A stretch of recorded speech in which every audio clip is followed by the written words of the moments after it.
Hello and welcome to Inside Healthcare. Joining us, we're very pleased to have back with us Dr. Craig Svendsen. He is the Chief Medical Quality Officer with HealthEast to talk about quality in healthcare and what's going on with that. So it's always a pleasure to have you back with us, and Thank you. Great information as always. So I know quality, patient safety is a top priority for HealthEast, as it is for, I would say, for most of the hospitals here in the Twin Cities and in Minnesota. It really has become a great focus for all of the hospitals. You know, we do some rather amazing things in the hospitals, and sometimes safety issues become important as well as we're trying to do that optimal patient care. You know, I think patients, people, we take it for granted that we're going to get safe, quality care when we go to our hospital. What is HealthEast doing to ensure that we're doing that, getting that? Well, we focus on all types of patient safety events. We ask our staff members if they observe an issue that they think has a patient at risk. We ask them to report it. We have a team that looks at the events surrounding what the patient has experienced, and we try to figure out why it occurred and how to prevent it going into the future. So instead of putting blame on, you're more like a it reminds me of the airline service, where that's how they approach when there's one of those terrible crashes or something. You know, it's usually a series of incidents that led to it, not just a person's mistake or something like that. Absolutely. You know, the staff that work in hospitals and clinics chose that profession because they're caregivers. And so they are always looking out for the best care for their patients. And so we treat it as, thank you for telling us what you observed. Let's try to make it better to keep our patients safe. And doctors and nurses, they're patients sometimes as well themselves. Absolutely. And their loved ones. I've had that experience a couple of times, and I love watching all those safety efforts at work.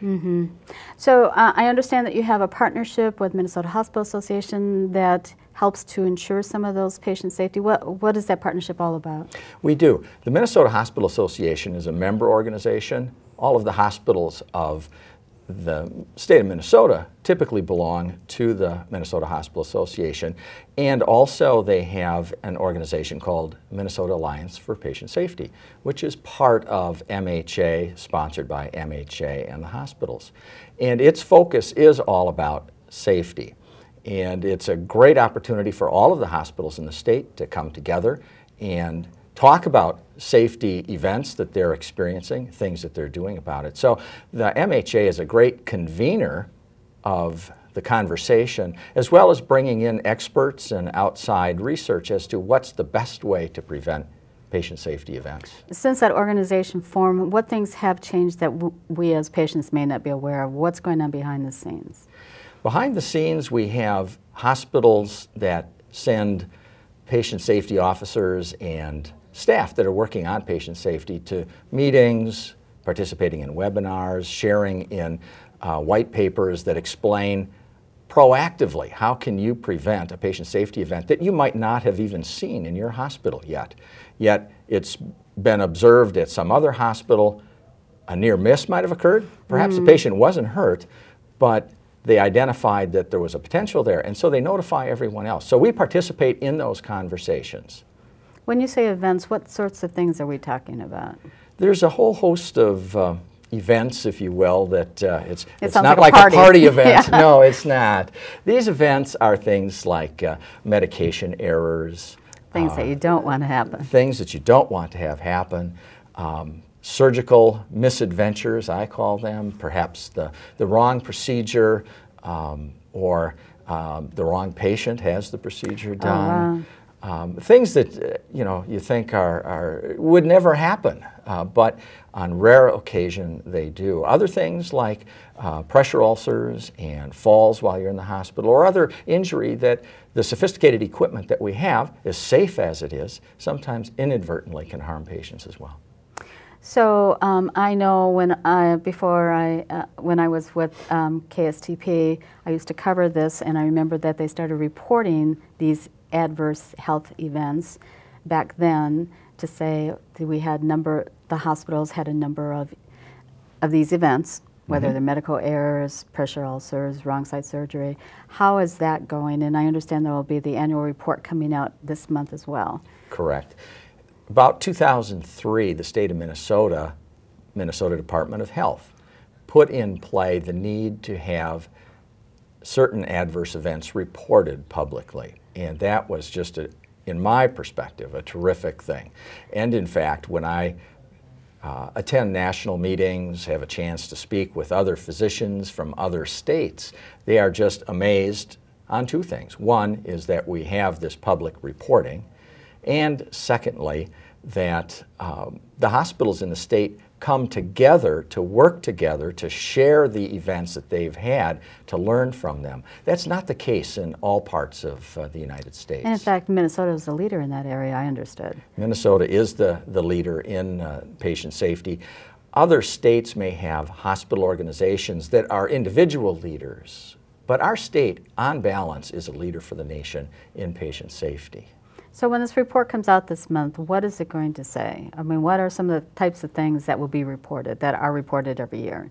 Well, to talk about the report, and I think the report can be very interesting for the community to read and look at to see what is going on. Because the report itself, the first section of the report will talk about what are patient safety events, what are adverse events, and what's their significance. They also will do a little bit of analysis. This will be the 8th report for 2012, and they'll look back and try to see, are we getting safer or are we not, which is a great question to answer. And then they'll talk about some of the activities that various hospitals have been doing around certain kinds of patient safety events. Then the last portion of the report actually goes hospital by hospital by hospital, outlining the specific events that each and every hospital has experienced. It seems like, from what I've seen, and as a former reporter, I mean, I don't take pride in it, but it seems like the reporters tend to latch on to the deaths and things like that, instead of saying, here's the number of how it's improved, how safety's improved. They talk more about the adverse events that had the biggest news value, perhaps. Exactly. You know, there are some very unfortunate, severe harm cases that occur in the hospitals. And very rare, though. But they are rare, and focusing on those is really a disservice. We need to hear about them, yes, but to focus on them is just not the right way to go. When we look over the past 7 years, with the 8th report coming out very, very soon, we looked at the severity of the episodes that are occurring, the severity of the events. And we see that over these 8 years, while the total numbers of the events may not have decreased to zero, we do see that the types of events and the type of harm that patients have sustained is far less severe than what it was in 2003. Are there any of the particular areas of those that you had mentioned that we are seeing zero, that we have eliminated or nearly eliminated those problems? None that we've taken down to zero. Again, the severity of the cases, much less severe when they do occur. The numbers, as I say, sometimes look to be the same number of events of a given kind. For instance, pressure ulcers. However, we've changed our definition through the years so that we're actually looking at more and more pressure ulcers so that we can learn from those events as well and eventually take them to zero. And what exactly is a pressure ulcer for the average person that may not know what that is? Well, pressure ulcers, folks may know them as bed sores, but I actually would prefer to refer to them as skin sores. And the reason is, certainly bed sores, we think of laying in bed for a long period of time and you get a sore on your heel or on your tailbone or over the hip. Those are the common ones that most people will think about. But if you think about skin sores, and what we've discovered by looking at skin sores caused in the hospital, is that it's also coming from equipment. It's coming from braces. It's coming from oxygen tubing. It's coming you from wouldn't even think of wiring, those things that we didn't actually even think about until we had public reporting, and we're analyzing each and every skin sore that comes about in the hospital, trying to understand, you know, why it is that this particular one occurred. And so now we have put in place a whole set of procedures about how do you inspect the skin under a neck brace. Can you remove a leg brace to look underneath it? Yes, you can, but how do you do it and what's the right way to do it? So our staff now can do a better job of skin inspection and correcting any pressure points that may exist under that equipment. I understand we've even gone to newer beds or bedding and things like that as well? Yes, actually there's 8 to 15 different kinds of beds in the market for those patients that are too weak and ill to move on their own, or they're ill enough having conditions of certain kind that doesn't allow us to turn them as often as we should or roll them from side to side. So there are beds that are air beds and air mattresses and beds that will slowly turn the patient from their backside to their front side, all in the effort to relieve the pressure on the skin so that a skin sore doesn't develop. What would be some of the other things that you have in place at HealthEast hospitals that help prevent pressure ulcers? Pressure ulcers? We have our nurses doing a risk assessment, nutritional risk assessment for each of our patients. Good nutrition is very important for the health of the skin. And so we have the nurses go through a nutritional assessment with the patient. Then we also have them assessing how mobile is the patient. You know, if you're sitting in a chair and you feel a little discomfort on your tailbone, you shift positions. Some people are not able to either feel that sensation or have the strength to shift positions. I would think diabetic patients may be at a higher risk, perhaps? Certainly, and as you think with the diabetic and their shoes, in particular, shoes that are ill-fitting or in bed with their heels on the mattress, they can get that pressure on the heel that they don't even sense. So it's, do they have intact sensation in their skin? Are they strong enough to shift? And what is the health of their skin to begin with? What about, you had mentioned preventing falls. What do you have in place at HealthEast hospitals to prevent those and keep patients safe? With falls, again, we do an assessment. You know, how strong or not strong is a patient? Do they need crutches? Do they need a walker? What type of assistance do they need? And so that assessment is done. The interesting thing, again, is as we look at falls, you know, what is the situation that causes falls?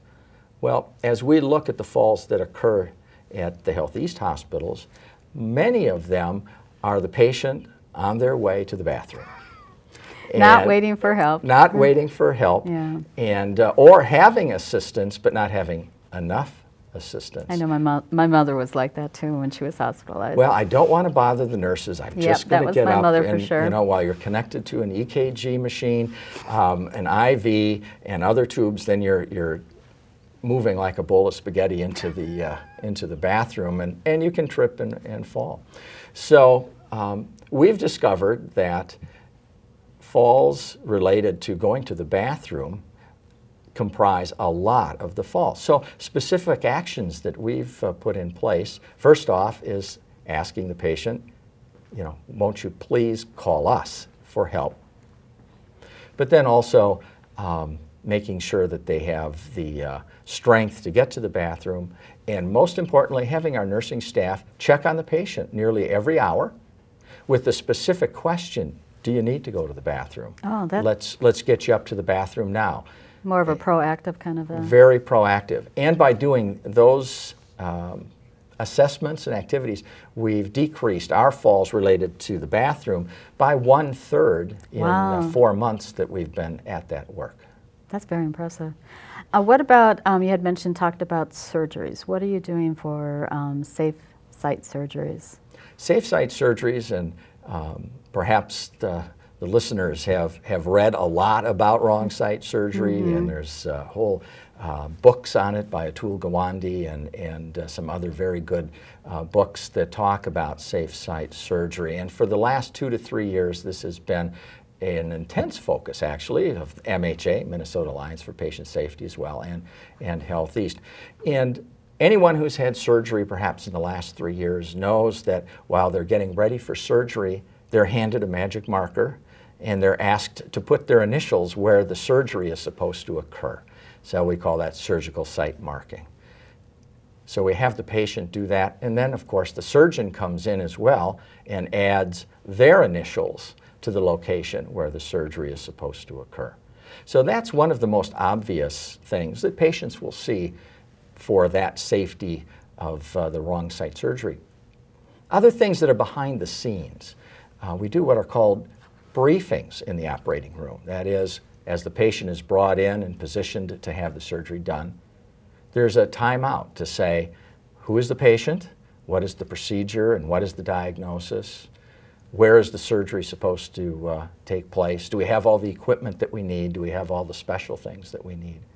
The surgery is then conducted, and then after the surgery, again, another briefing occurs saying, was there anything unusual about this surgery that we need to know for the care in the subsequent 12 or 24 hours. And what kinds of results, you had mentioned on the pressure ulcers that you've decreased those.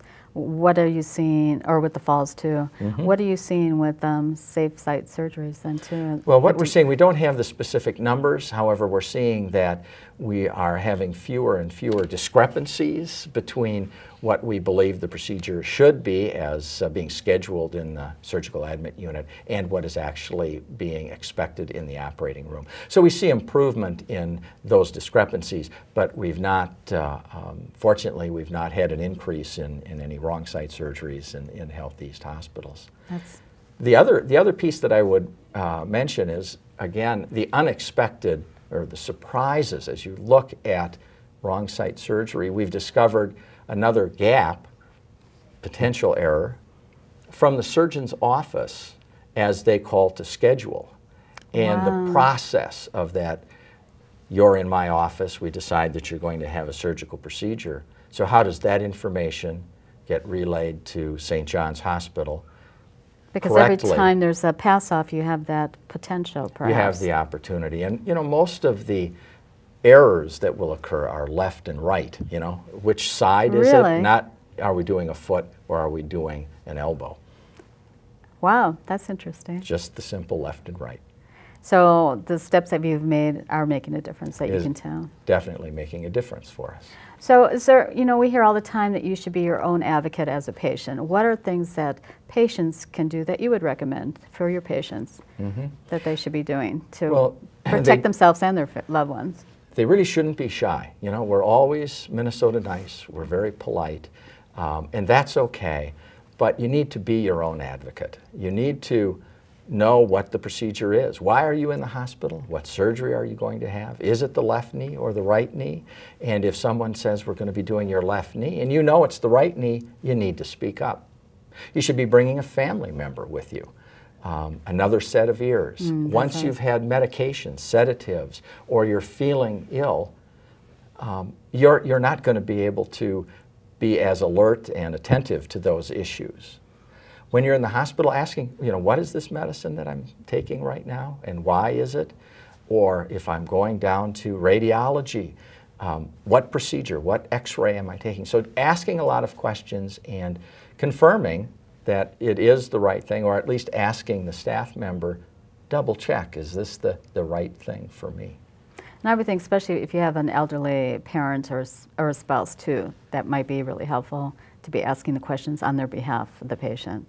Very true, very true. But, you know, even us young folks with the technical speak that, you know, it's when you come into the hospital or you're talking to a doctor, it's like they're speaking Martian. You just don't always understand the technical terms. And so converting that to lay language. So whether you're, you know, 30, 40, or 80, having that extra set of ears to listen is very important. And I would think, I hear it from loved ones, they were saying, why do they keep asking me the same questions over and over again? And there's a very good reason for that. A very good reason. I'm glad that you asked that question. Because many patients start thinking, do you really know what you're doing? You've asked me my name 5 times in a row. You've asked me allergies. Why don't you check the records? And actually that is part of the safety program.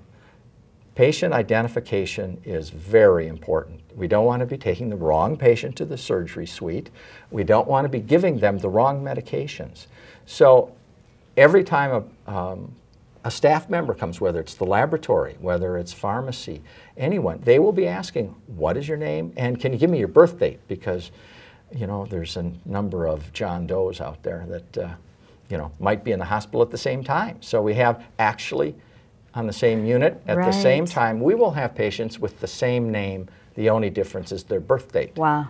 So we will be asking that frequently, and the allergies, and just ask that you be patient with us, because we're trying to keep you safe. Sounds good. Final comments in our couple of minutes here, like that you want patients to take away from this conversation, that it sounds to me very assuring that things are as safe and getting safer as they possibly can be. Well, I think first of all, as they read the reports about the soon-to-be-released adverse health event for 2012, is to know that it's a product of work that is getting a lot of attention, and we are safer than what we were before, but there still are risks, and that as a patient you can be a positive force for your own safety by being your own advocate and having a family member or a loved one with you while you're at the hospital. Well, as always, it's a pleasure to have you with us. You always bring such great information to our viewers, so thank you, Dr. Craig Svendsen. You're welcome. Thanks for the Appreciate it. invitation. Thank you. And we'd like to thank you for joining us. We hope you'll join us next time on Inside Healthcare. We'll see you then, everyone. Inside Healthcare. For more information, visit stjohnshospital-mn.org or call 651-326-7800.